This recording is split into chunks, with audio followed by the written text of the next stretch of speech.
Good afternoon. My name is Anne Komaroni.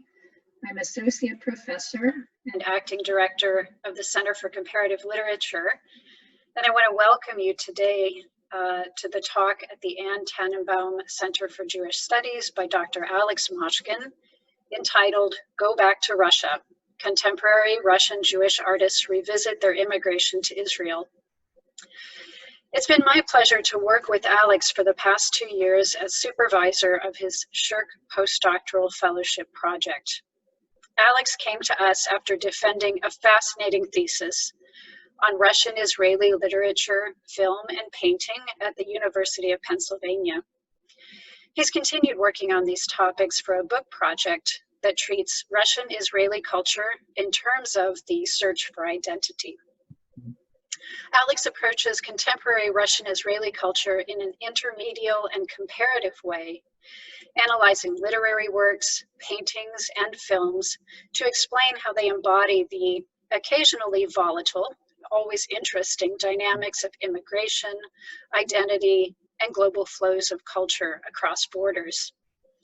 Alex's recent publications include a book chapter on history, diaspora, and geography, The Case of Israeli-Russian Cinema, 1991 to 2016. That chapter is included in a volume entitled Global Russian Cultures, edited by Kevin M.F. Platt for the University of Wisconsin Press in 2019. He's also published an article entitled Post-Soviet Nostalgia in Israel: Historical Revisionism and Artists of the 1.5 Generation, for an issue of East European Jewish Affairs that came out at the beginning of this year, 2020. In all his work, Alex takes a critical view of received narratives and simple explanations. He shows appreciation for the way artists and writers push back against rhetoric that, perhaps without intending to do so, constrains their possibilities for expressing the experiences and struggles they have known. Alex is a keen reader and observer who is particularly well placed, given his education and his own cross-cultural experience, to appreciate the innovative work being done by a new generation of Russian-Israeli artists and writers. Some of these artists have attracted a great deal of attention and critical acclaim already. Some are poised to become more widely recognized as valuable new voices in a globalized Jewish culture. Alex is working to facilitate that recognition by putting together an English language anthology based on his translations of new Israeli writing in Russian and in Hebrew. For all these reasons, Alex is an excellent guide to this exciting area of contemporary Israeli culture. I will add that Alex also happens to be a great teacher and a generous colleague, as well as a respected fellow scholar. That is why it is with some regret that I report that this fall, Alex will begin a fellowship at the Frankel Institute for Advanced Judaic Studies at the University of Michigan, Ann Arbor. We will miss having him here at U of T, but I know Alex and the other members of the community at the Frankel Institute will be enriched by his presence and participation there, and I can only wish him the greatest success in all his upcoming endeavors. We will hear about his future successes, I am sure. Alex, I invite you warmly to the online screen here at the Center for Jewish Studies to share with us your work on contemporary Russian Jewish artists in Israel. Thank you so much, Anne, for such an amazing and generous introduction. It really, really was beautiful. And thank you to everyone for coming here on such a beautiful hot day. But then again, we're not leaving the house too much. So this is one of the greatest things about, one of the only good things about the COVID-19 is the really robust intellectual communities that open up. And in both Russian and Jewish studies, I've been listening to really interesting lectures that I wouldn't have otherwise. So let me begin. I'll start with a quote.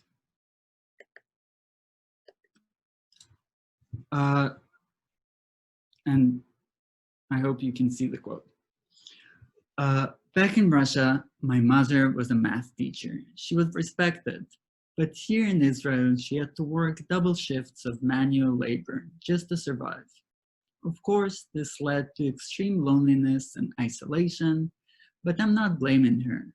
On the contrary, I'm grateful for all the sacrifices she had made for us, like the pair of worn-out shoes she wore the whole winter to put some food on the table and pay for our education. In school, no one wanted to talk to me, not even other immigrants like me. Even our Russian teacher, music teacher, screamed at me exclusively in Hebrew. Sorry if you couldn't see the code. So she screamed at me exclusively in Hebrew, even though she knew I didn't understand a word of what she was saying. So I learned Hebrew fairly quickly. As a matter of principle, I refused to change my name though. Everything was taken from me, but I wanted to keep my name. I suffered years of mental and physical abuse from my peers. I was bullied on a daily basis. The stronger kids were hounding me every day just to get their hand on my tiny sandwich. And nobody did a thing to stop it. Not until my mother came to school and, in broken Hebrew, screamed at the principal and literally shook the girl who had led the systematic crusade of abuse against me. Then the bullying stopped. These words were written on November 14, 2019 by the 35-year-old Ira Weisberg, one of the hundreds of Russian Jewish women and some men who shared their heart-rending stories of migration to Israel in the 1990s in the Hebrew language Facebook group, Russian Women Without a Sense of Humor. Such stories, often accompanied by family snapshots from the USSR, are full of pain, trauma, and bitter disillusionment. Some are minimalist and poetic. Others, like the one I just read, substantially longer and full of detail. What unites them, however, is the tremendous degree of suffering that underscores each testimony of migration. So what triggered this rapid outpouring of traumatic memories by Russian Israeli men and women who immigrated to Israel almost 3 decades earlier? The year when the stories appeared, 2019, might give us a clue. In 2019, Israel celebrated the 30th anniversary of the mass migration that had brought 1.2 million Russian-speaking Jews to Israel. All year long, Israeli newspapers were filled with stories of doctors and scientists who had successfully integrated into the Israeli job market, software engineers who had contributed to the meteoric rise of the high-tech industry in Israel, writers and artists like the Gesher Theater Company, who had also achieved tremendous success both at home and abroad, and athletes who had won Israel several much coveted Olympic medals. In other words, the media presented an alluring portrait of a model minority, attended by the often repeated phrase, "Ha'aliyah הכי טובה שהייתה לנו," the best migration wave we ever had. And many Israelis, especially those from the USSR, were seduced by such flattering rhetoric.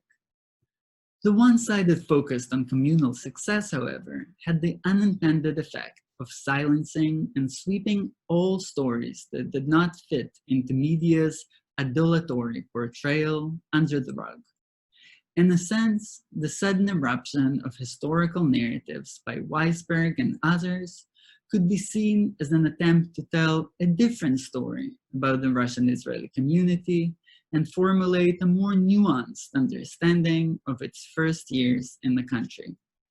The dissonance between the official history and personal memory, or history from above and history from below, provokes the central question of this talk. Now, nearly 30 years after the arrival of Russian-speaking Jews to Israel, the question remains, how should this history be narrated? Should it be remembered in the Zionist key as a story of homecoming in which Russian Jews had found refuge in their ancestral homeland after years of Soviet persecution and achieved unprecedented success? Or, on the contrary, should it be recalled as a story of hardship, intolerance, and hostility, the way it has been inscribed in a score of Facebook posts like the one I started the talk with? To answer this question, I examined how writers and painters of the 1.5 generation, which are artists who were born in the former USSR but resettled in Israel in their teens, such as Alex Schlief, Rita Kogan, and Zoe Cherkassky-Nadi, I look at how they confront both the prehistory of the Jewish community in the USSR and the post-migration period in Israel in the 1990s.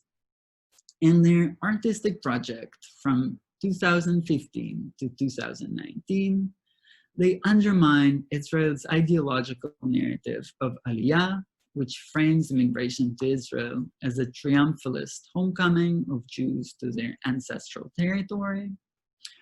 So extending from the 1990s to the new millennium, the poetry by Reif and Kogan and visual art by Cherkassky-Nadi suggests that for many Russian-speaking Jews in Israel, the desired happy ending was never achieved.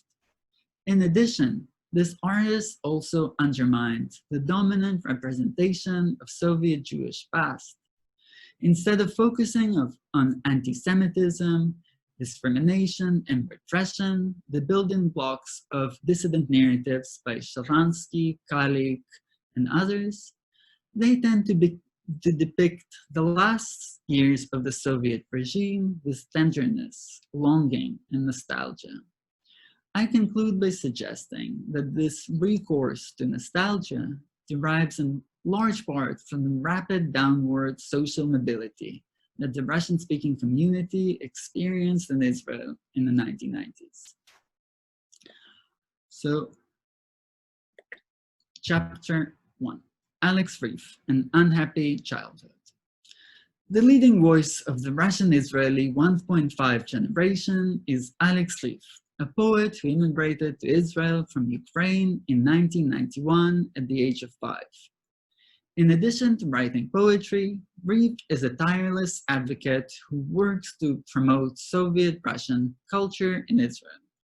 Together with activists from the organizations Generation 1.5 and Cultural Brigade, Reif had initiated a number of important cultural and social projects intended to bridge the gap between Hebrew and Russian speakers in Israel. One of these, Israeli Novy God, seeks to explain to Hebrew-speaking Israelis the secular nature of the Russian celebration of the New Year, Novy God in Russian, which in Israel is perceived as a Christian holiday by name of Sylvester. Another, Operation Veteran, works to transmit the tragic but also heroic stories of Jewish Red Army soldiers in World War II and frame them as part of the collective Jewish history during the era of the Holocaust. It's a really fascinating story when Russian Jewish veterans came to Israel, and Israel's historical narrative is more or less predicated on the Holocaust and loss and tragism. And when Russian Jews came to Israel, especially those from the Red Army, they saw themselves as victors as opposed to losers of that war. So there was a big clash that both Reif and others have tried to smooth out.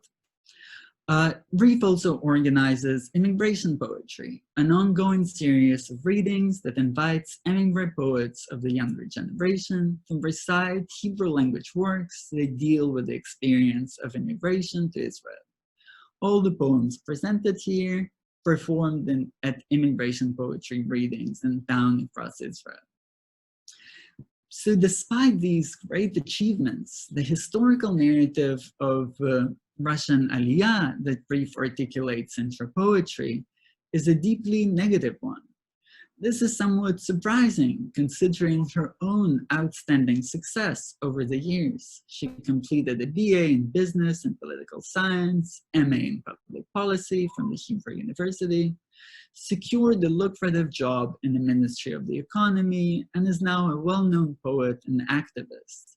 Her book of poetry, Silly Girl of the Regime, was a commercial success and also received several literary awards. Nevertheless, the narrative of immigrant upward mobility is totally missing from her highly autobiographical poetry. Instead, the book revisits the 1990s to present to Israeli society a powerful account of the traumatic experience that Russian-speaking emigres experienced after their relocation to Israel, which included merciless bullying at school, professional downgrading, and the intergenerational conflict between parents and children in a language that Israeli society can understand. For example, the poem Milah uses the traumatic act of adult circumcision, which, if you probably know, is an important topic in global Russian Jewish literature, unforgettably described by Gary Steingart and Vladimir Kaninel and others. So she uses this act as a metaphor for the painful transition of young Russian immigrants to Israeli realities. The poem goes, I'm Max. We two immigrate to Israel. I love Ukraine, but mom say they're good. Haifa, very beautiful. Tomorrow I start army boarding school. I to see teacher, a new class, maybe I kapitan. At boarding school, Alex and Yuri, we good friends. People say we're not circumcisers. I understand, but not very. Today, father said, tomorrow surgery. There little shot, no sleep, and big shot, sleep. I scared little. Dad photos, I bet hospital. In the room, Chabadnik, songs, dances. I want quiet. So this poem is divided into a before and after, a happy life in Ukraine before immigration, and a precarious reality in Israel that followed. In clumsy Hebrew that communicates both incomplete assimilation and incomplete comprehension of his own experiences, Max describes the reason his parents decided to immigrate to Israel, simply because they're good. The search for a better future, however, does not have a happy ending. Unable to care for their son in a new country, Max is sent to a military boarding school. As a result, in the second stanza, the optimistic tone shifts and the poem takes on a much darker pitch. Like a majority of Russian-speaking Jews, Max was not circumcised, and this was largely due to Soviet Union's anti-religious policies, popular anti-Semitism, acculturation, and also a desire of some Soviet Jews to hide their Jewishness and quote-unquote pass as Russians. So Max's parents, once again, without really consulting him, decide to subject the submissive son to this painful procedure to reassert his Israeli Jewish normative identity, which was questioned in the military boarding school. So the poem concludes with two, quote-unquote, shortened stanzas, which visually outline Max's circumcision and convey the fear and dejection he feels.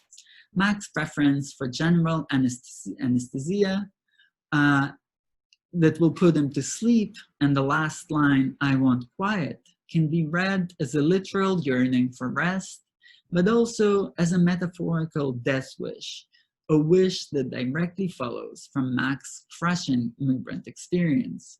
The concluding tableau vivant of Max lying in hospital, yearning to be left alone and forget what has happened while his dad snaps pictures and Orthodox Jews sing and dance around him, establishes Max as an ultimate victim, deprived of agencies and abused by all around him.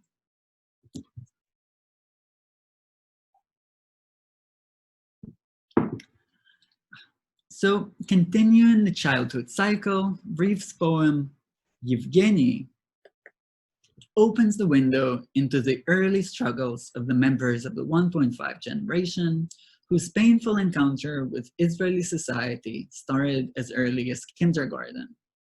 The poem goes, "The day Yevgeny arrived in kindergarten, the sun shone. He was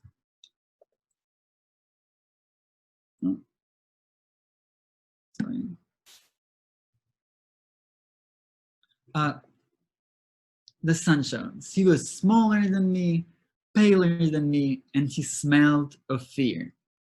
This time, it was I who explained to him in ordered Hebrew words that socks and sandals is, how to say, ugly, that a herring sandwich is, how to tell, stinks, and that you should speak Hebrew. This is not Russia. The year Yevgeny arrived in kindergarten, I was truly happy." Through irony, the poem explores the cyclical nature of violence against Russian newcomers, this time inflicted by émigrés themselves on their peers. The poem suggests that the only way to assimilate into the Israeli collective is by violently repudiating one Russian's identity, supposedly manifested in wearing sandals with socks or eating salted fish sandwiches, and adopting the anti-Russian stance of the surrounding society. The speaker relishes every moment of bullying for Yevgeny, cataloging all the things Yevgeny must and must not do in his adopted country. The stylization of the imperfect speech of the narrator, amplified by the how to say and how to tell asides, magnifies the irony of her demand for Yevgeny to speak Hebrew because this is not Russia. A hegemonic demand most Russian émigrés heard in their first year in the country. By the end of the poem, the speaker is truly happy because after a long period of suffering and humiliation, this is the first time she had assumed the position of power and agency. The dramatic irony here is that the speaker's innocent tone suggests she may not even be aware of the violence she inflicts on Yevgeny, reflecting the tragic fact that the history of violence against oneself does not necessarily lead to future compassion. In addition to giving voice to the challenging social adjustments of her own generation, Reeve's poetry also brings into open the immigrant traumas of the older generation, experiences that are rarely articulated in the Israeli public sphere, especially in Hebrew. For instance, consider the poem Chalom Chozer, Recurring Dream, in Hebrew. My mother told me that when we immigrated to Israel and the financial situation was tough, she sold her body to men.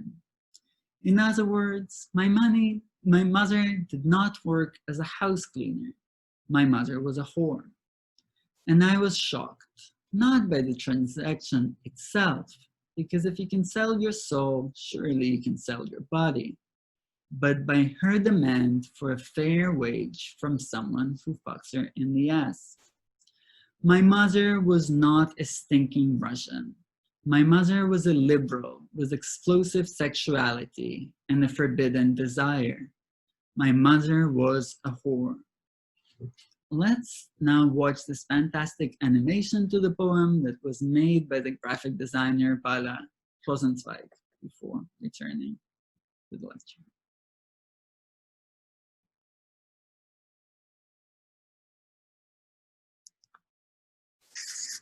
אמא שלי מספרת לי שכשעלינו לארץ והמצב הכלכלי היה קשה, היא מכרה את גופה לגברים.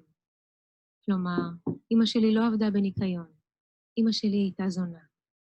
ונדהמתי, לא מעצם המחירה, כי אם נפש אפשר, אז גם גוף, אלא מהדרישה לשכר הוגן ממי שדופק אותה בתחת. אמא שלי לא הייתה עולה מסריחה מרוסיה, אמא שלי הייתה ליברלית, עם מיניות מתפרצת ותשוקה אסורה. לא סמרטוט רצפה.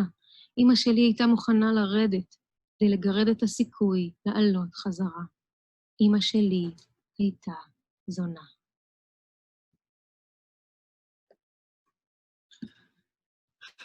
So in this difficult and sexually explicit poem, the poet confronts issues related to her adaptation, to the adaptation of her parents' generation to life in Israel. Presented from the point of view of the daughter, the poem describes the precarious situation of the mother, metonymic for the situation of Russian-speaking women in general in Israel, by casually implying that during the 1990s, there were only two options available for Russophone women: house cleaning and sex work.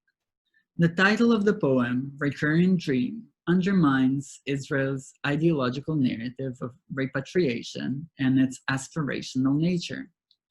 Instead of staging Israel as a promised land or the material realization of an ideal, Reef describes Israel as an ultimate source of trauma, a place where Russian speakers are reduced to mopping floors and engaging in sex work in order to survive. Spatially, a vertical movement downwards frames the poem, starting at the heights of Aliyah, which in Hebrew both means ascendance or immigration to Israel, and ending in the depths of being fucked in the ass. The polysemantic Hebrew word tachat, which means both ass and lowest point or bottom, captures the vertical trajectory of the mother's journey from the peak of repatriation and homecoming to the nadir of prostitution. This trajectory suggests disillusionment and the story of a fall, rather than the triumphant arrival in the promised land, reversing the narrative by dissidents and refuseniks authors who present Israel as the end point of their spiritual journey from the Soviet underworld to the Israeli Holy Land. The expectation that the speaker is going to be shocked by her mother's revelation, however, is undermined already in the second stanza. Instead, what surprises the speaker is her mother's audacious demand for a fair wage. The act of social protest from the vulnerable position of victimhood actually inspires the daughter and serves as a model for the daughter's own poetic activism. As a result, the daughter refuses to pass judgment on her mother and protects her mother's right to do what she wishes with her body. Instead of repressing the past, the speaker takes ownership of the traumatic history of her parents' generation and proudly uses it as a template for her own activism and defiance. Instead of being ashamed, the speaker takes the established stereotype of the Russian whore, Zona Rusia, ubiquitously hurled at Russian-speaking women in Israel in the 1990s and later, and relieves it of its pejorative stigma through an appeal to an alternative liberal narrative of agency, explosive sexuality, and forbidden desire. However, this narrative of agency somewhat contradicts the poem's initial assertion that her mother was plunged into sex work because of financial difficulties. The cathartic last line, "My mother was a whore," is ambiguous then, and can be read both as a way to reclaim and redeem the pejorative term and a scream of desperation. Now let's move to another poet. Now I'll talk about Rita Kogan, who is a prominent and critically acclaimed Russian-Israeli poet of the 1.5 generation, who also writes in Hebrew. Born in St. Petersburg, then Leningrad, in 1976, Kogan emigrated to Israel in 1990, when she was just 15 years old. To date, she published 2 full-length books of poetry in Hebrew, Rishayon L'Shgiot Ktiv, License to Misspell, 2015, and Sus B'Chatzait, Horse in a Skirt, 2018, The latter is a runner-up for the prestigious Gardner-Simon Prize for Hebrew Poetry. Because Kogan arrived in Israel at a much later age than Reeve, her poetry focused less on childhood and more on the challenges that women experience in immigration. For instance, Kogan's poem Hagdara Atzmit, 2015, or in English Self-Definition, dramatizes the verbal abuse and pernicious stereotypes of Russian-speaking women in Israel. Here's the poem. You don't look like you're from here. You don't look like you're from there. Why are you cold? Aren't you Russian? Why are you hot? Aren't you Israeli? Wow, you don't have an accent. Actually, you do have an accent. Are you Jewish on both sides? How long have you been in Israel? 20 years and still haven't got used to it. Where are you from? I mean, from here. I mean, from there. You're a leftist? Weird. You're Russian. Do you have a boyfriend? No? Weird. You're Russian. You won't fuck me? No, but you're Russian. You fucked them already? Sure, you're Russian. The poem, structured as a series of intrusive questions that are hurled at Russian-speaking women, explores the themes of sexual harassment and the traumatic encounters Russophone women have with Israeli men.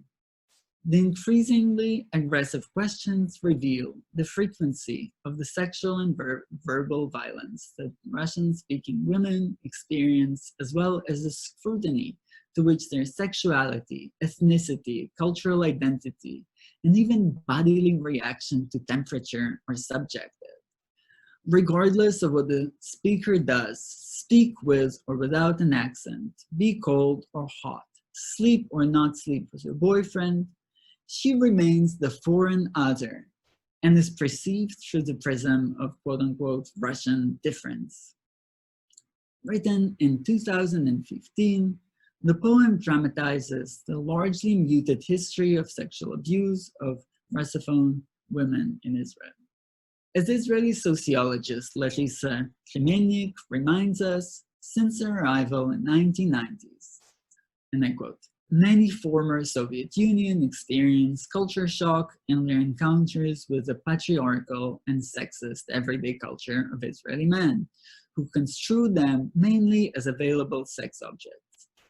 The atmosphere of negative sex stereotyping and ubiquitous harassment at work, in public transport, and in leisure venues poisoned the atmosphere around all Russian accented women. Kogan's poem affirms that ethnic stereotypes and sexual violence continue to be a serious concern for Russian Israeli women, even after 25 years in the country. Indeed, a coalition of 6 feminist organizations in Israel has recently found that Russian-speaking women experience sexual harassment and violence at a rate of 2 or 3 times higher than Sabra women. In this particular context, the poem's question, "Are you Jewish?" from both sides acquires extra meaning.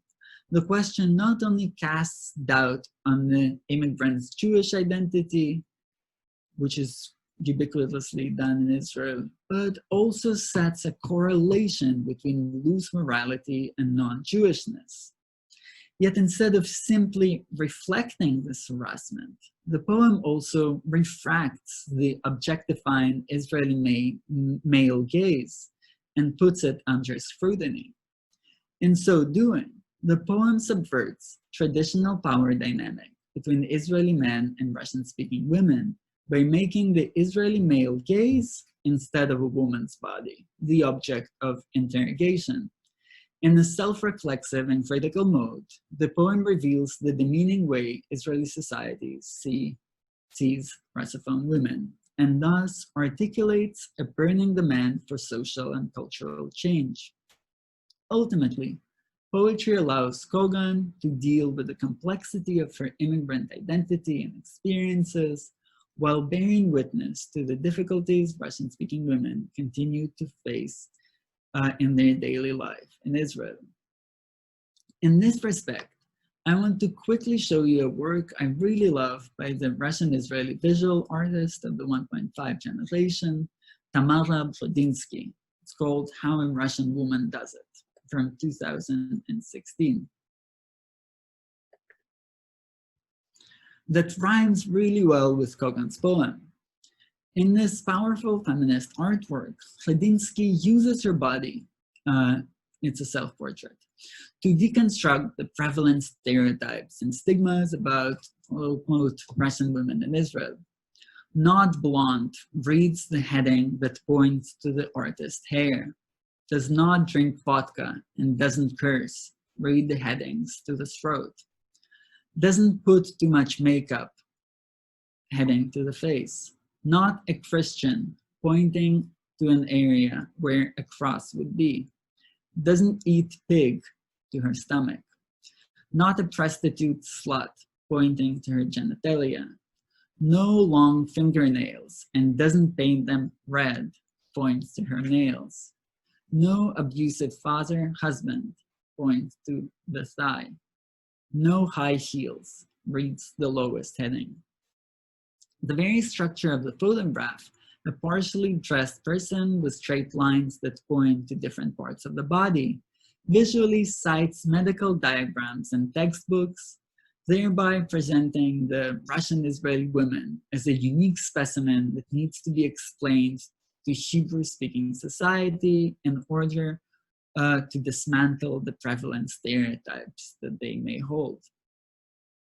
Ultimately, the artistic works of the 1.5 generation are unique in their reluctance to celebrate Israel and forget the Soviet past or Russian culture.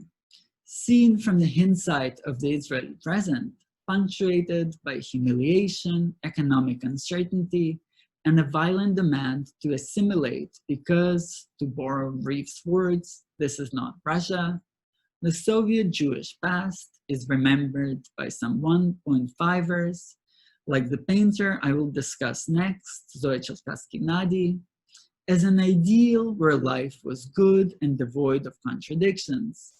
In a certain sense, the historical work of the poetry and paintings by these artists corresponds to Svetlana Boym's definition of nostalgia as a longing for a home that no longer exists or has never existed.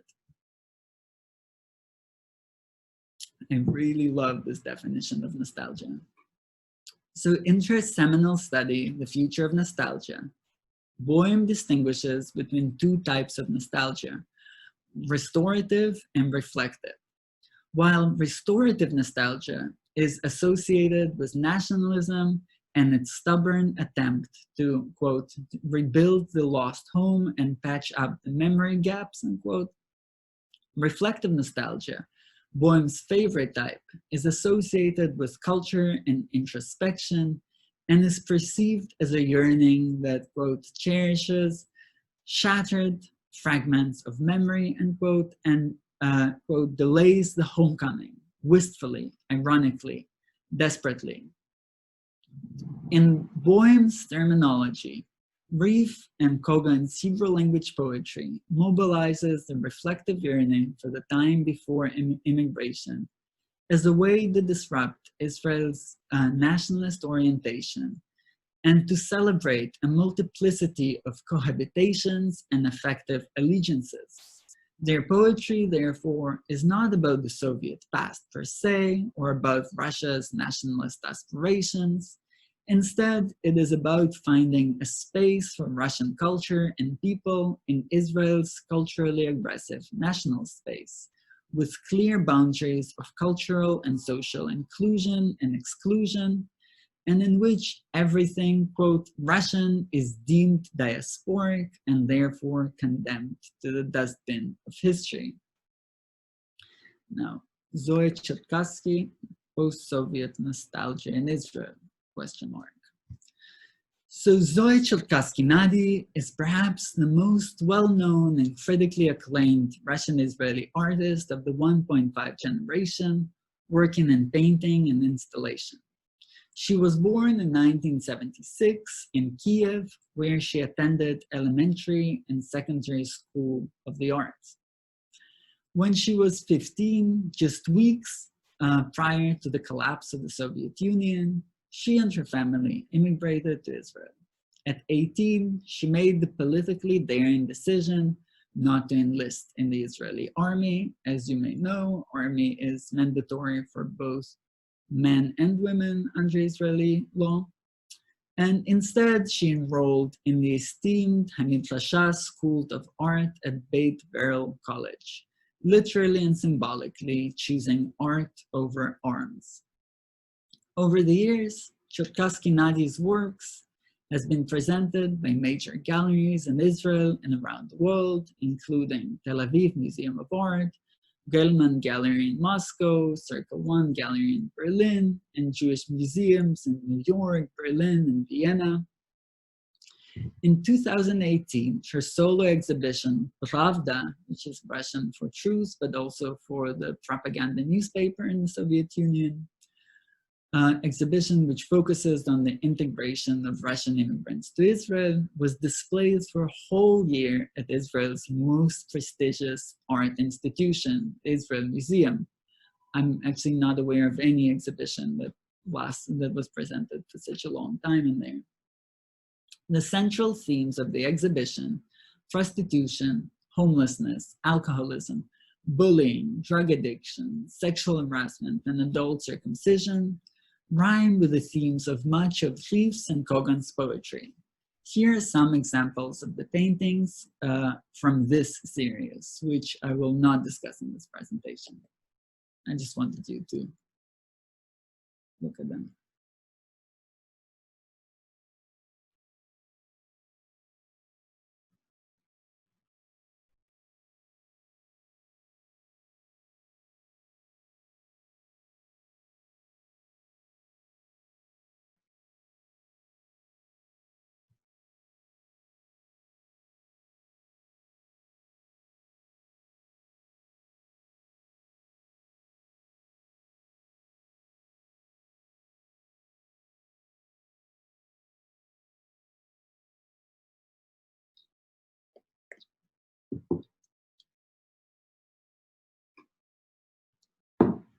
So the painting series I would like to focus here, Soviet Childhood, perfectly illustrates Boehm's idea of reflective nostalgia as a creative instrument of artistic expression. I will show you some of the paintings from it soon. The series, which was gradually uploaded to Facebook over the past 5 years, and then unveiled at the trendy Rosenfeld Gallery in South Tel Aviv in 2018, and more recently at Force Gunsport Gallery in New York City in May 2019, features hundreds of drawings and paintings that portray a series of childhood memories in the Soviet Union. Let me show you some key paintings from the series.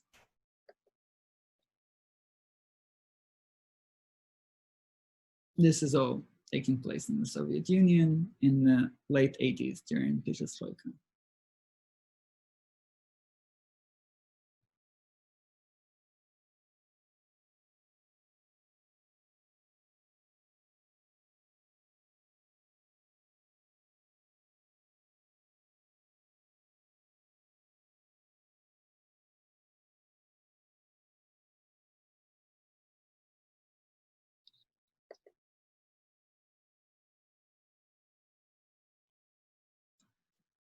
The series stages moments of a happy childhood in the late Soviet period and conveys nostalgia toward the Soviet past.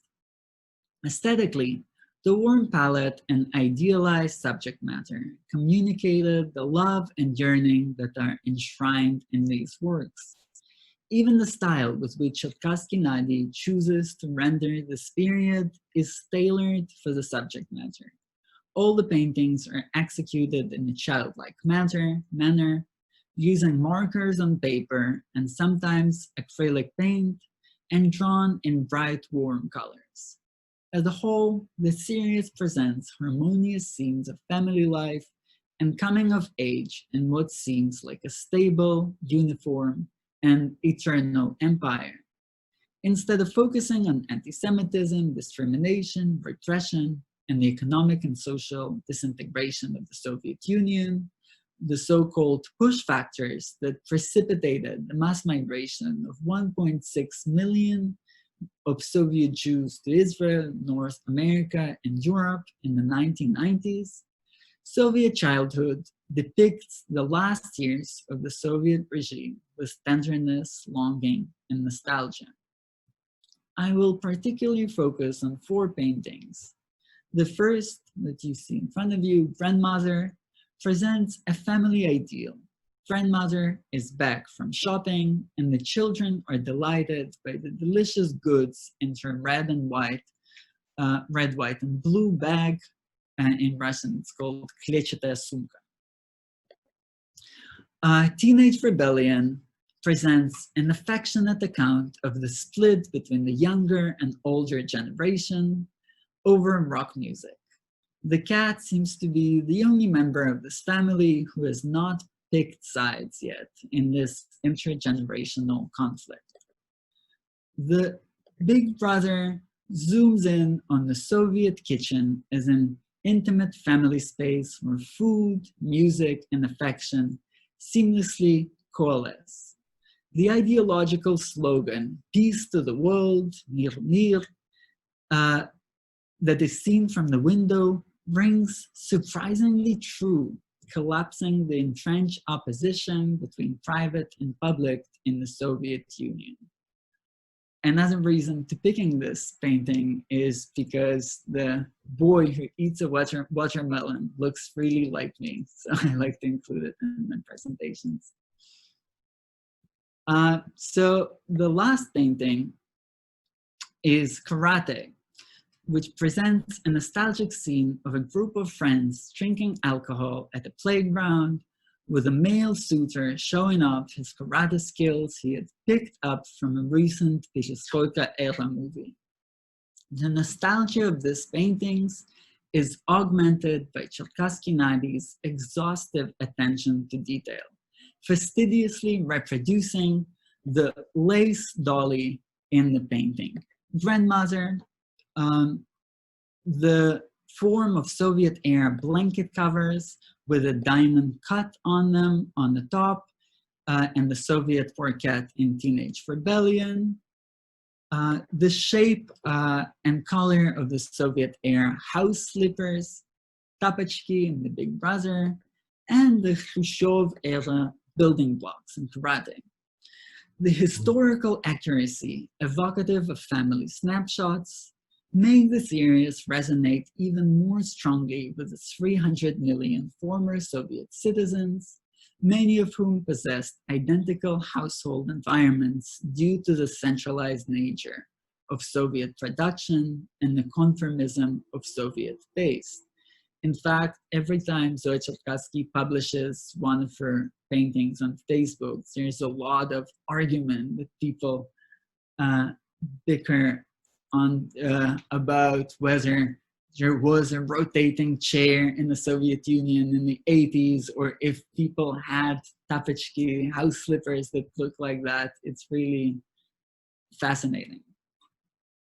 But at the same time, what I want to suggest is that the style with which Cherkassky-Nadi depicts the lost Soviet reality precludes a straightforward identification with these scenes. Indeed, her use of polychromic representation, warm palette, and signature naivete inscribes the artist in the context of Russian and European neo-primitivism. Like avant-garde artists Natalia Goncharova and Mikhail Lefionov, but also Paul Gauguin a century before her, Cherkassky-Nadi uses crude lines, flattened perspective, expressionist colors, and focus on simple folks to describe the late Soviet period. The depiction of this period in this hyper-stylization and neo-primitive idiom draws attention to itself and creates a gap between the artist and the material. These paintings, in their exaggerated emotionality, suggest that Cherkassky-Nadi knows that the past could not have been like this, but nonetheless depicts it as a golden age in a conscious performance of nostalgia. In so doing, the artist seeks to remedy the trauma of her generation in Israel that was described in brief in Kogan's poetry, and seeks to reassemble the coherent collective identity from Russian immigrants that was shattered in their encounter with Israeli society in the 1990s. In contemporary scholarship on post-Soviet nostalgia, Marta Rabikovska argues that salvaging the remains of communism is traditionally explained either as an ironic nostalgic recall, which is often commercially driven, or as an expression of primitive nostalgic attachment to the ruined past, which is incompatible with the period of transition. In this vein, Soviet nostalgia is often stigmatized in the post-Soviet critical discussion as atavistic, anti-modern, and opportunistic. It is important to emphasize, however, that one's affective relationship to the past is highly dependent on one's ability to take advantage of opportunities in the post-Soviet present, either in the former USSR or elsewhere. The dismissive understanding of nostalgia as atavistic, anti-modern, or opportunistic risks obfuscating the full complexity of the affective responses of deprivileged populations, which are often lumped under the discourse of nostalgia. Bearing that in mind, Cherkassky-Nadi's, and to a degree, Brief's laudatory attitudes toward the Soviet past demonstrates how post-Soviet nostalgia could be used as a mobilizing force and a tool for collective identity formation for a community that struggled with its transition to Israel, but also as a way to glean symbolic and economic capital in the multicultural Israeli space that where people enjoy such a narrative of ethnic otherness. So, conclusion. The unwillingness of artists from the 1.5 generation to depict the Jewish chapter in the USSR in a minor key stems from the fact that as children, they were largely shielded from the forces that fed their parents' lachrymose interpretations. Actually, only yesterday, Anna Sternschus published a great article about Trotsky, where she discusses this intergenerational dynamic where parents do not necessarily tell all the truth about their past to the younger generations in an attempt to not traumatize them. So moreover, life in Israel, especially in development and peripheral towns where many emigres settled, was extremely challenging, especially when considered, in the abstract at least, in comparison to Soviet social welfare, extended and funded maternity leaves, centralized housing, annual paid vacations to Sochi, Yalta, or Crimea, and free higher education. It is not surprising, therefore, that discontent with Israel's neoliberalism and the rapid downward social mobility of the older generation animates the poems and paintings by Brief, Kogan, and Cherkassky-Nadi. It is significant that Brief and Kogan choose images of prostitution, house cleaning, and the circus. It's from a poem I didn't have time to discuss today. To capture the difficult situation of Russian speakers in Israel. In all of these cases, class-inflicted metaphors are mobilized to articulate the challenges of Russian speakers, describing in stark detail their overnight loss of social and economic status after immigration. In this regard, consider a Hebrew language interview with a Russian-Israeli 1.5 reporter from Haaretz, Liza Rozovsky, in which Cherkassky-Nadi explains her attitude toward the Soviet past. My generation did not experience on its skin all the horrors of the Soviet system. For us, the Soviet Union is childhood, and this childhood was very good. Our memories are different from those of the older generation, that they are not necessarily related to the Soviet system, but to childhood. Our attitudes toward the Soviet Union is calmer and less critical. In contrast to their parents' generation, whose thorny relationship to the USSR resulted in a profound mistrust and animosity towards the Soviet Union and left-wing politics, the 1.5ers are not interested in beating the dead Soviet horse. Their projects, despite their backward gaze into the 1980s and 1990s, are not interested in the past. Rather, they are using the past to talk about the present of the Russian-speaking community in Israel. As evident by the quote above, Cherkassky-Nadi's romanticized depiction of the Soviet past should be read in the nexus of her generation's drama of resettlement and painful adjustment in Israel. As Stephen Kogan's poetry demonstrates, after years of having to downplay, renounce, and feel ashamed of their Russianness, the artistic projects of 1.5ers signal a new readiness to celebrate their history, culture, and identity, and fight for inclusion on their own terms. Therefore, Cherkassky-Nadi's steady focus on the positive aspect of the Soviet Jewish history and culture enables fellow 1.5ers to articulate a shared collective identity, while the assault on Israel's melting pot policy by Stephen Kogan allows them to construct their hyphenated Russian-Israeli identity in defiance of monocultural conceptions of Israeli society. In so doing, all three artists contribute to a different configuration of Israeli culture and society, one that is more capacious and accepting of diverse pasts, political legacies, and cultural and linguistic experiences. Thank you.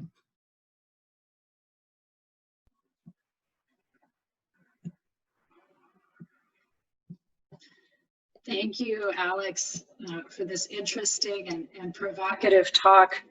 I know we'll have lots of good questions. I want to take the opportunity as mediator to pose just an opening question for you. Sure. Early in the talk, you asked, how should the history of Soviet Jewish Aliyah be narrated? Should it be remembered in a Zionist key as a story of homecoming and success? Or on the contrary, should it be recalled as a story of hardship for those who came? And I want to ask you, could it not be both? I appreciate very much the power of the literary and artistic work you presented today. I also know that there was, in fact, a lot of hardship and oppression of Jews in the Soviet Union.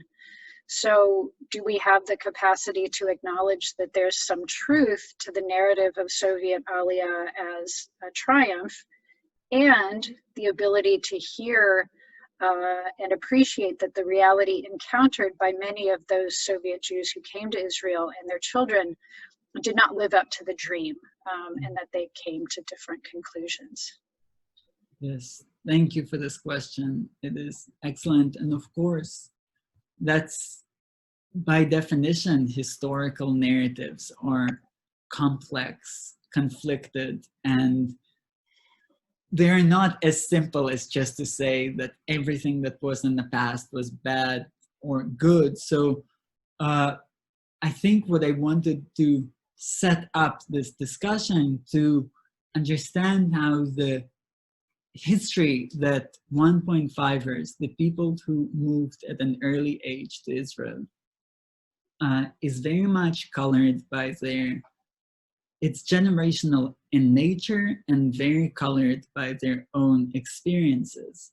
And not only that, of course, they're not arguing with the dissident narrative with their parents, because why would they, right?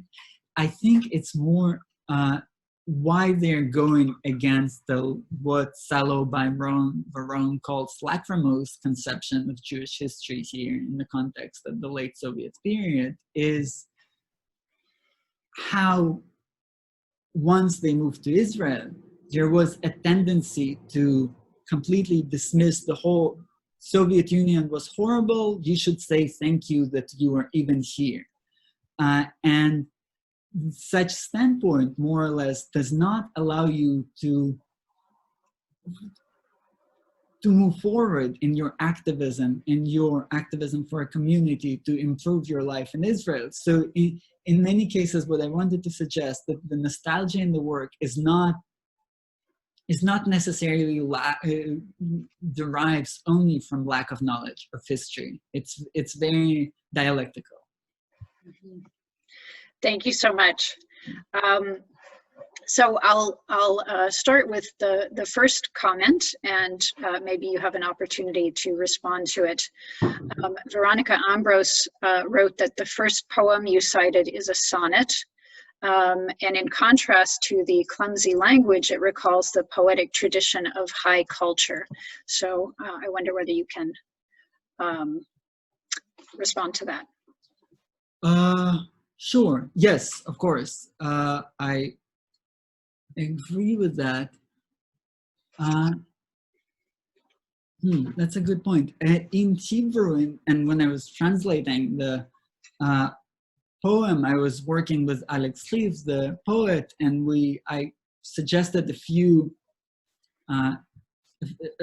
different translations of it. And what we zeroed in on is to keep the clumsiness as this is a poem, right, that moves up in history, that starts with, let me maybe put it on the big screen. That starts in Ukraine and continues all the way to Israel. So in fact, you can see some kind of improvement in the Hebrew language of the subject. So for me, as I understood it, is not necessarily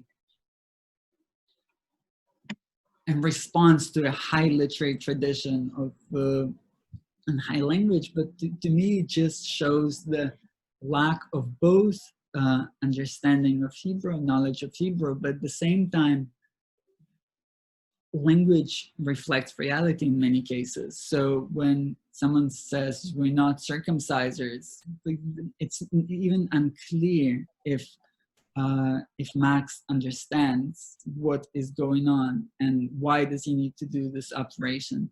So it's an interesting comment. I'll need to think about it more. Okay, thanks. A question, what percentage of Jews who have migrated to Israel since the refuseniks first came have stayed?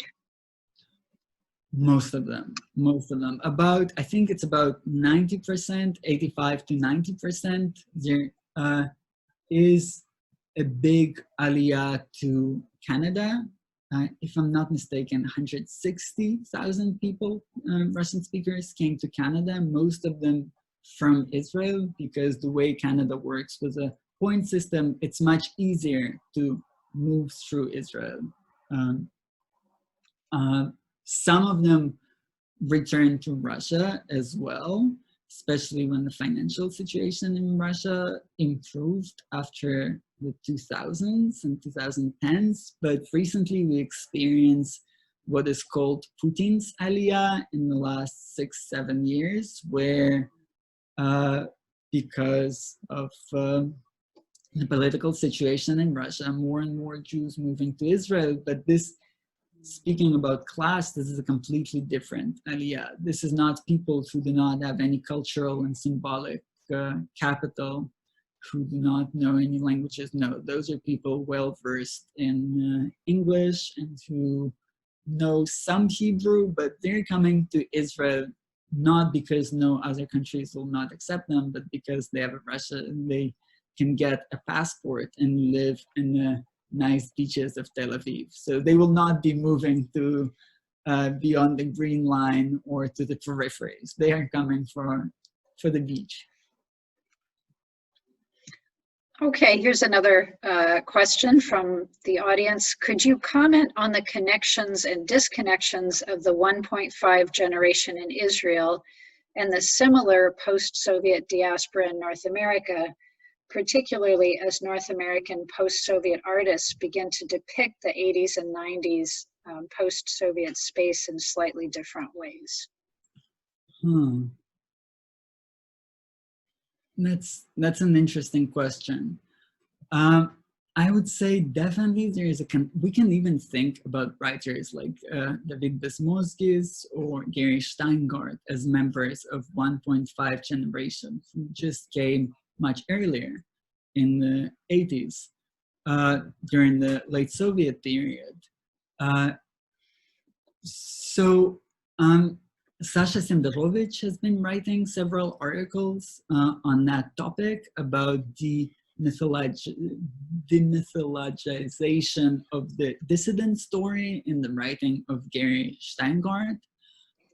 So there is definitely assault on the refusnik historical narrative in there through the use of comedy. But there's a lot of differences as well. Just thinking about Russian-Israeli literature, if we look at similar phenomena in Germany, in the United States, in Canada, we almost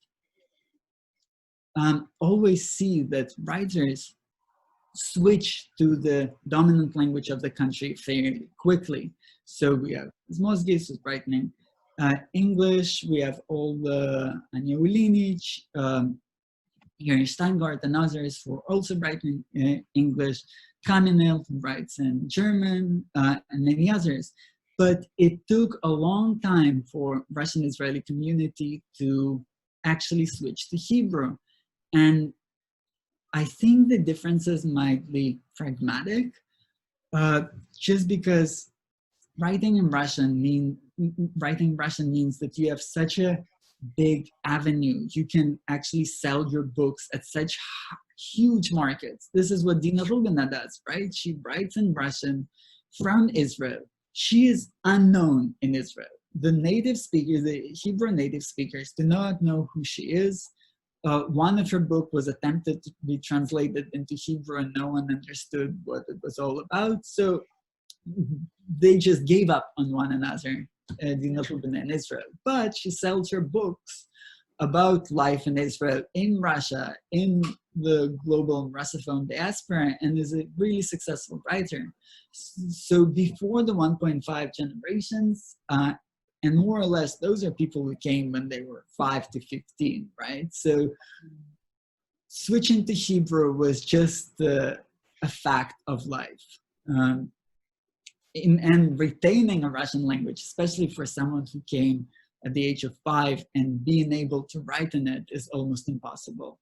So it took a much longer time, but now there is a really interesting and rampant literary sphere going on in the Hebrew language. And more or less, this is a dialogue, this is a loaded dialogue with the Israeli society, and many commentators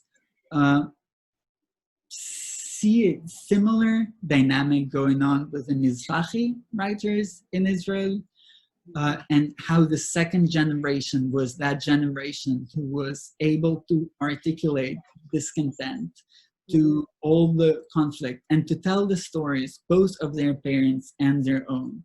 And something similar is going on with this generation of writers that I discussed today. Okay, David Orenstein writes, thank you for a very enlightening talk. Could you give us a look at what both bracketing generations, the first and the second, of Russian Jewish Israelis have as an artistic response to the experience of immigration? That's a great question. And I think the experiences of the first and there is quite a divide between the people who came in the 70s and people who came in the 90s. In the 70s, the amount of people the number of Russian-speaking Jews who arrived in Israel was significantly smaller, and therefore they could be integrated into Israeli society at a much easier pace, at a much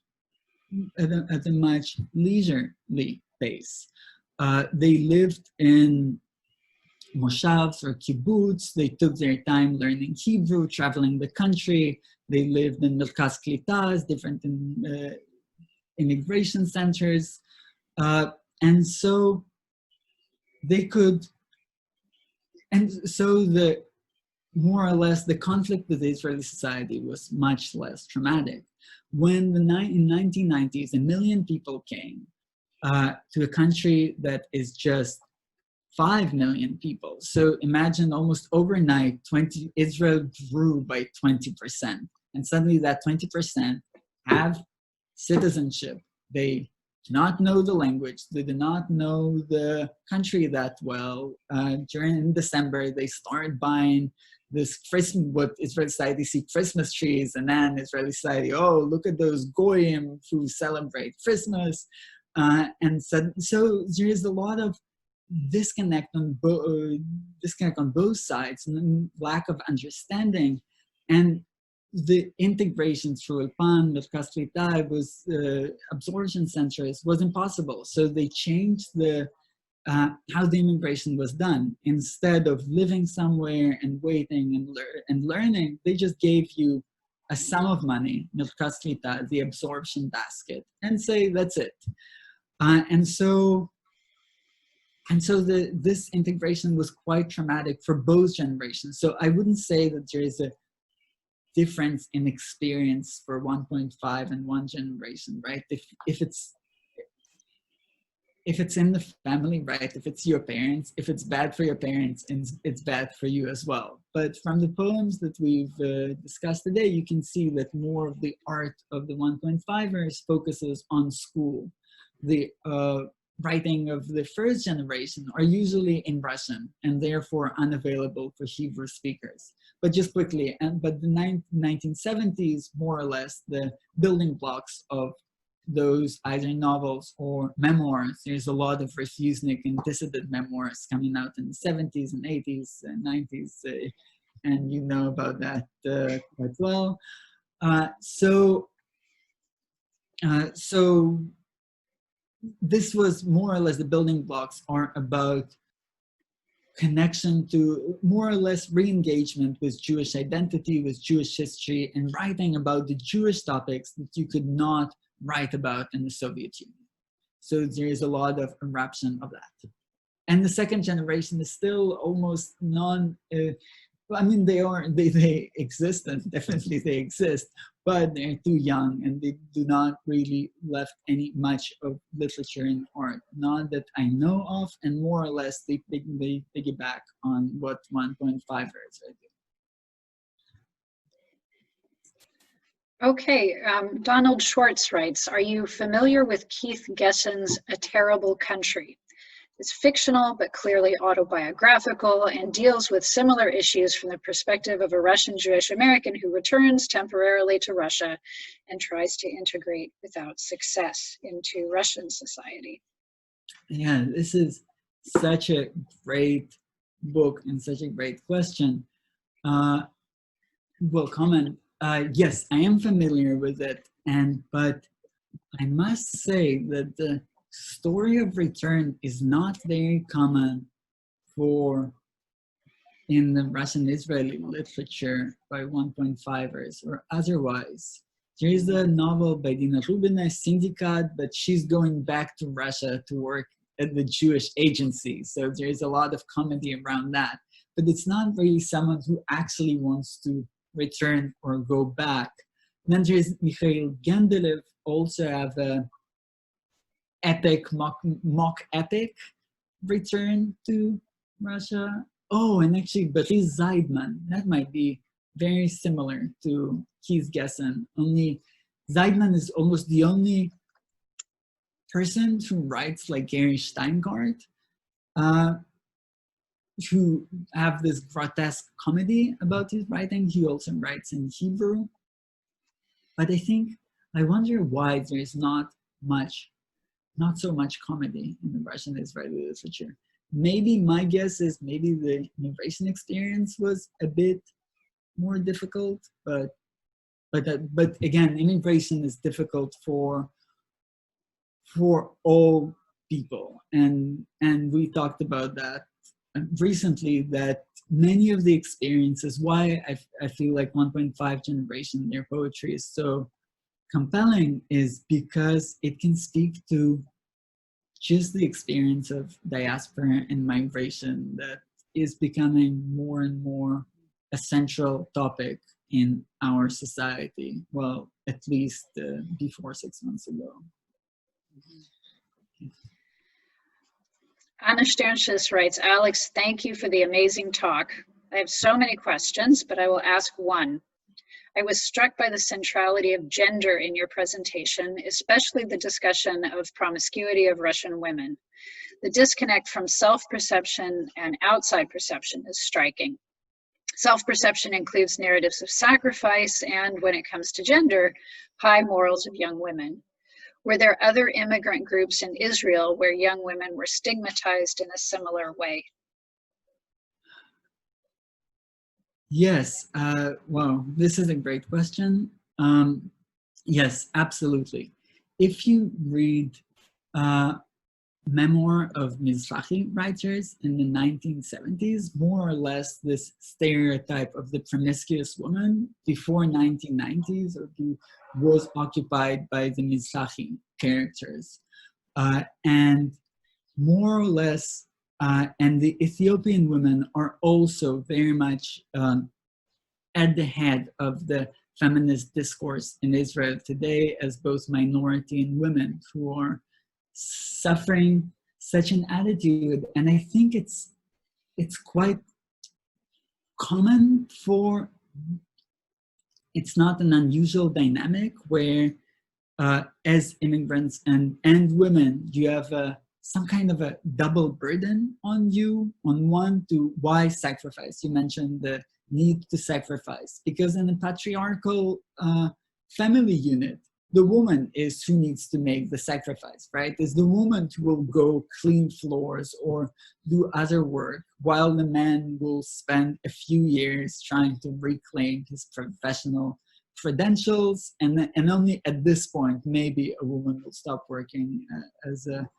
house cleaner and then start doing something else. So yes, for other groups of Israel societies, and I think this is why I chose to focus just on women, because the women's experiences are so difficult and crushing that this is why their poetry and art is so memorable and compelling and important as well. And this is why, more or less, in Russian Israeli literature, the 1.5 generation, we mostly find only women.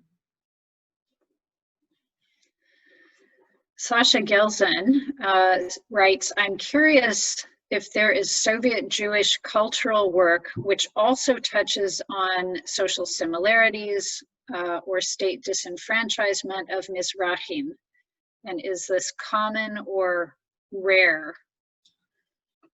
Wait, could you repeat that?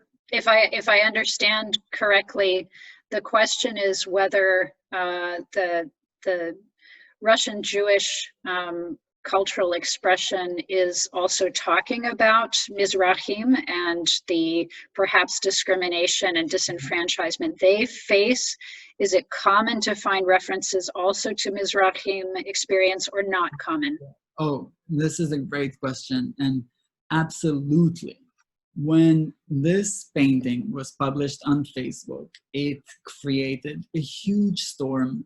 Can you see it in front of you? I don't see it. No. Okay. Well, when it's would be. I think I'm sharing this screen. Can you see it now? Yeah. So when this painting was published in Israel, it created a storm of reaction, precisely because of the crude stereotypes that exist here. You have the full lip, the big nose, the golden necklace, the hairy body language, the diadora shorts. This pretty much taps into all the stereotypes about Mizrahi Jews that's been going on in the Israeli Ashkenazi society since the country's inception. And this painting was extremely traumatic for many Mizrahim, to the degree that Ortal Ben Dayan wrote a huge, or like really powerful piece against Zoe Cherkassky, accusing her of racism, and just stereotype, just asking why do that? And Zoe Cherkassky was trying to defend herself by saying, this is not my way of representing. This is how the Israeli society sees Mizrahim. In fact, Itzik is a Russian code word for the ugly Israeli, right? Itzik is how, when, oh, she married Itzik, would mean, oh, she married someone who is non-Russian. So here, this is like everyday Israeli. And so there was a lot of heated debate where she said, it's not my view. This is the point of view of a racist Russian society, which I don't know if you find, if you agree with it or not. But the situation about the conflict about Mizrahi and Russian Jews is really interesting, especially because this is the conflict. This is the conflict of the Russian community in Israel. When Russian Israelis when Russian speakers move to Israel, they move mostly to the periphery, which was the place where Mizrahim forcefully settled in Israel in the late 40s and 50s. And when Russian immigrants came with their higher education and a lot of cultural capital, the Mizrahi Jews were concerned about them because finally in the 1990s, finally they have an upward social mobility happening. They start getting jobs, and suddenly Russian immigrants coming and taking all of those jobs. So the conflict in between those two communities is there from the very beginning. And in a way, I don't think art of Zoe Cherkassky necessarily helps to rectify it. It's more about showing the wound, but not doing anything to alleviate it. But the similarity of experience makes this so paradoxical that two groups that more or less had such similar trajectory in the Israeli society vis-a-vis the Ashkenazi Jews who came before that. And it's really sad that this is what happened. Okay, Alex Averbuch asks, why do you consider Zoya Cherkassky Nadi as one who belongs to the 1.5 generation? She's older than other members of the generation of 1.5 by 10 to 15 years. Mm-hmm. She immigrated to Israel when she was already 15 or 16 years old. It looks like she belongs to a different generation, the 2.0 generation, if you want, both formally and in terms of the content of her works. Interesting. Well, I'll bracket the content of her work, for example, for a second, and just say that 1.5 generation is it's not an age group. It's a functional category that is used in migration studies and sociology to distinguish the experiences of young children, of people who came to a new country by the age of 5 to 16, more or less. It depends of the cutoff point. Different sociologists use different statistics, different cutoff points, but so in that sense, she definitely belonged to the category of 1.5. If I'm not mistaken, she and Rita Kogan arrived at the same age. And in the content of her work, precisely the Aliyah exhibit, the Pravda exhibit, pretty much talks about the same themes that the poetry of Rif and Kogan. I even wanted to use her paintings just to illustrate those poems, but then realized that you actually need to talk about them different. What is very distinctive about her, and I agree with you, what is different about her is the really layers and layers of irony and sarcasm that you find in her work that is more missing from the poetic traditions of Rif and Kogan. I think she's more influenced by Stobe, by grotesque imagery. I mean, she takes from a lot of different artistic traditions. We can find elements of pop art in her. We can see comics in some paintings. You can actually see speech bubbles. So this is why you have to keep painting and poems differently. But in terms of subject matter, I see a lot of rhyme and similarity between those three artists. Okay, and maybe we'll see if this needs to be our last question for this session. Zdenko Mandušić says, thank you for this very interesting presentation. Could you comment on the audience reception of these poems and paintings? Do you think they appeal differently to those who were part of the 1.5 generation as opposed to the wider Native audience? Yes, absolutely. And thank you for joining in. And we will see you in Toronto soon. Yes, I would say that especially in Zoe Cherkassky, there is so much different messages and codes in there that only a Russian speaker would actually would understand. For example, here's the painting of okay, so probably not many people would be able to tell you what is this in that jar, but this is a jar of china grib. In English, kombucha is being made, but in Russian it's mushroom tea. So there's just so much packed in those different instances that will communicate difference on both affective and syntactic, semantic meaning.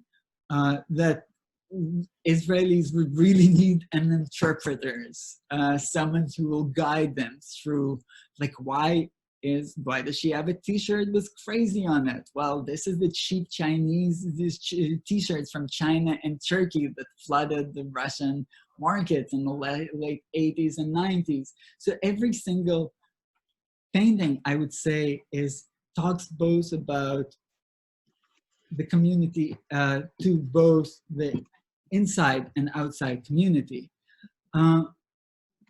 The poetry as well. The meetings that immigration poetry are mostly attended by 1.5ers. I mean, there's a lot of it. If depends of how you count, there's 150,000 Russian-speaking Jews who immigrated to Israel in the 90s that fall into that age group. And so those events are mostly populated by Russian speakers, but those Russian speakers, because it's in Hebrew, and in fact those poems want to talk to the wider community. They're, after all, Israeli poets who write in Hebrew. So they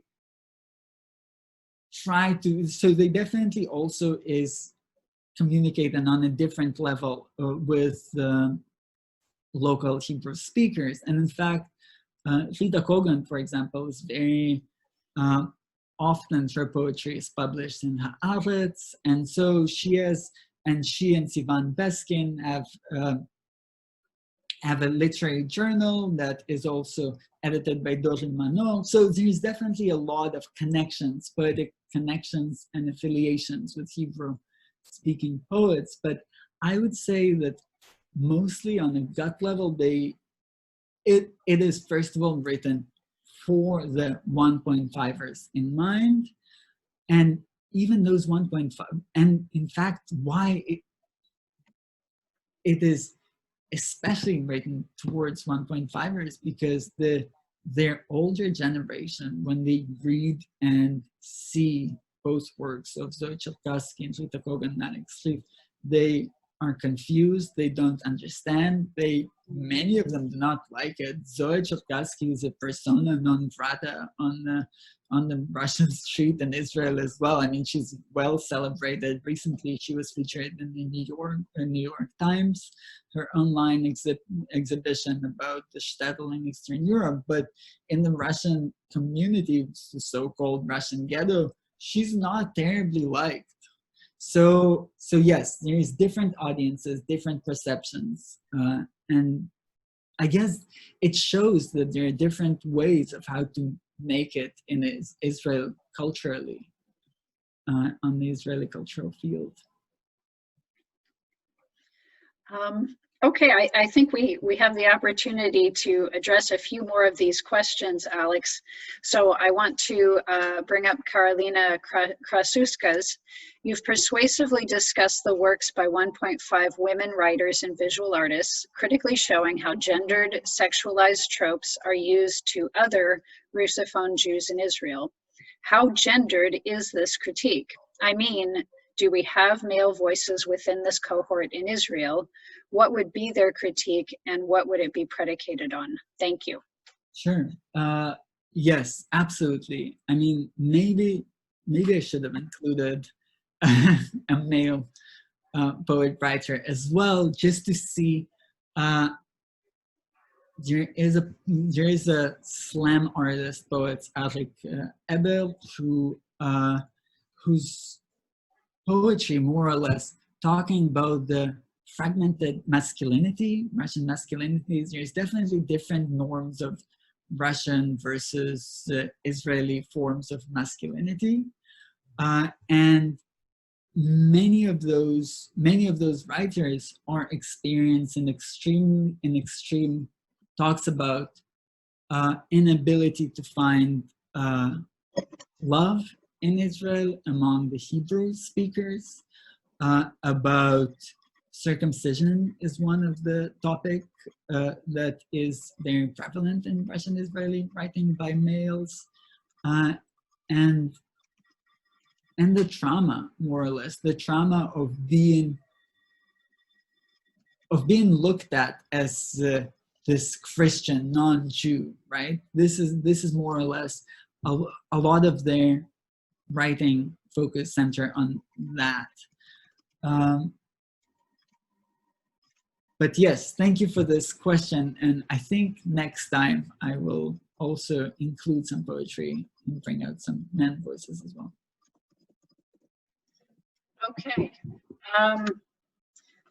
And Arya Waldman asks, can you comment on Ethiopian emigres as compared to Russian emigres in the 90s? Yes, of course. These two communities, if we are thinking about emigres, Russian emigres who came since the opening of Soviet borders, more or less in 1989, the Ethiopian community was also flown into Israel in 1990 in Operation Moses. So more or less, those two communities were moved to Israel at the same time. And I think race and whiteness, of course, plays the biggest distinguishing factor among them. The Ethiopian community still face a lot of racism to this day. There's a lot of protests that I'm sure that you know of about the police brutality against Ethiopian Jews that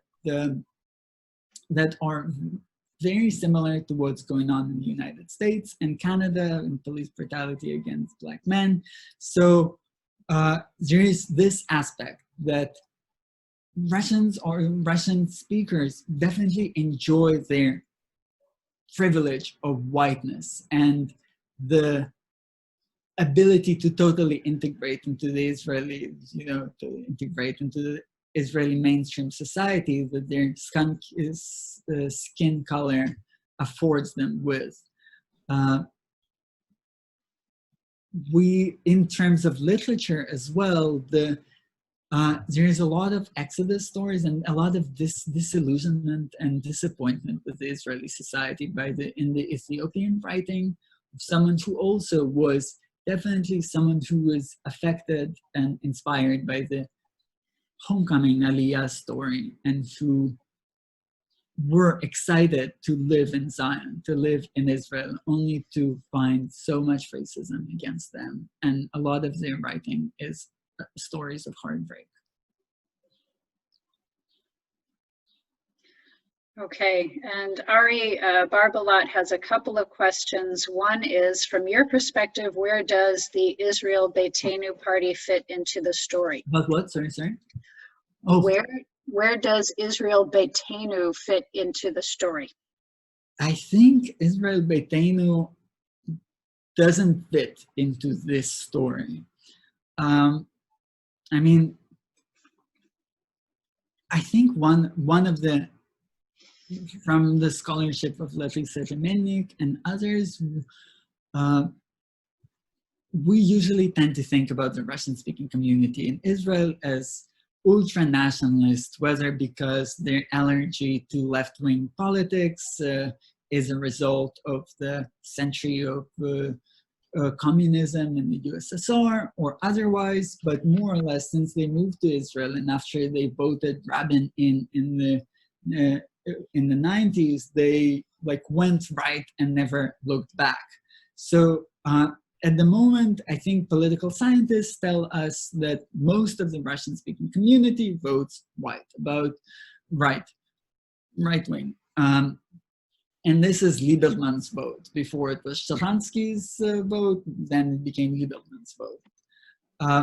But this is not the story of the 1.5 generation. This is a much more, and one of the what we get from looking at this community according to the age group is precisely seeing that this community is not politically homogenous, and among the 1.5ers, we have 30%, 15 to 30% who are left-wing, about, I think about 35, 40 who are centrist, and only 40% who are right-wing. I mean, it's still a lot, but we shouldn't single out the Russian Israelis, only look at them. Most of the Israeli society at the moment is centrist and right-wing. So it's not, so in fact, the 1.5ers or their political preferences are very similar to what's going on among their age group, among native Israelis. So no legal ones. Ari also asks, can the religious phenomenon of the rapid growth of Chabad be explained in light of your research? This is a great and really complex question, because there is a huge revival of religious revival among the Russian-speaking community in Israel. I don't know what the role of Chabad is. I'm not sure, in fact. I think, but when Russian Israelis moved to Israel, 99% of the people who arrived declared themselves to be a religious atheist or just do not have any religion preferences. So atheist. Now, 25 years later, about 30% declare themselves to be religious and 30% declare themselves to be undecided. So undecided on that topic, and only the other 40% is atheists. So we see a huge religious revival, and in many cases, it happened for many reasons. For one, Russian speakers moved to the periphery and beyond the green line. So they experienced their very traditional and religious communities of either settlers or religious settlers, or just the Mizrahi communities who in the peripheries. So they actually learned what Israeliness meant from their neighbors in this regions. So it's really fascinating phenomenon that I am looking at in my book project, but more or less they reinvented their Jewish identities from the cultural tools and from their neighbors who tended to be religious. So I think this is why, on one hand, why the religious revival happened. And on the other hand, Russian speakers were seen as so like they were looked upon as goyim, as suspect Jews, right? Every time a Russian-speaking Jew wants to marry, he has to go back and find a lot of documents confirming, more or less, it's not until you're proven guilty, you are assumed that you are guilty before you prove that you are actually Jewish. So because of that suspect Judaism that is communal in nature, Russian-speaking Jews wanted to reinvent themselves as, real Jews, and many did that through recourse to religion and Judaism. The role of Chabad, that is something that I'll need to look into, but great question. Okay, Alex Averbuch again asks, how would you explain the estrangement, political, aesthetic, institutional, of the 1.5 generation group from the older, quote unquote, Russophone Israeli authors, mainly gathered around the three major literary Russian journals in Israel, Jerusalem Journal, Zerkala, and Dvaya Torchia? Generational, most of all. Also because, and great question, because their target audience is Israelis, more or less their poetry, visual art is predicated on themes and thematics that will appeal to these populations. More or less, you don't need to talk about your victimization because everyone knows that already on the Israeli street. Also, I think aesthetic, definitely aesthetic. If the Russian 1.5ers, as I claim, were very influenced by confessional poetry of Ars Poetica, this is not something that plays any role among the Russophone poets. Institutional language, mainly, right? If you write in Hebrew, then you're not going to be published in Zerkala, Dvaya Torchia, Vatzidva, or Jerusalem Journal, all the Russophone literary journals that you talk about. Even though some of these artists were translated and were published, for example, Alex Epstein's short story, actually very short novella, Mashiach Babakbuk, Messiah in a Bottle, was published in Dvaya Torchia and translated into Russian. But yes, you're right, it mostly doesn't happen, and there is a lot of reason why it doesn't happen. But some of them I just spoke. But we're neighbors. We can definitely continue this dialogue onwards.